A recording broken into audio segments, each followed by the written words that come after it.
Hi friends, welcome back to village అన్వేషణ. నేను మీ Karthik. Friends, మనం ప్రస్తుతం అయితే పాపికొండల దగ్గర ఇక్కడ పాపికొండల దగ్గర బ్యాంబూ చికెన్, బొంగు చికెన్ అట. ఒకసారి మీకు చూపెడతా ఏ విధంగా అవుతుందో. చూడండి.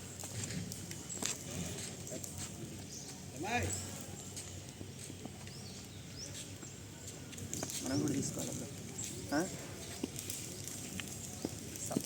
ఫ్రెండ్స్ చూస్తున్నారుగా, బ్యాంబూ బొంగు చికెన్ చాలా బాగానే అవుతుంటుందట. మనం కూడా ఒకసారి ట్రై చేసి చూడండి ఫ్రెండ్స్.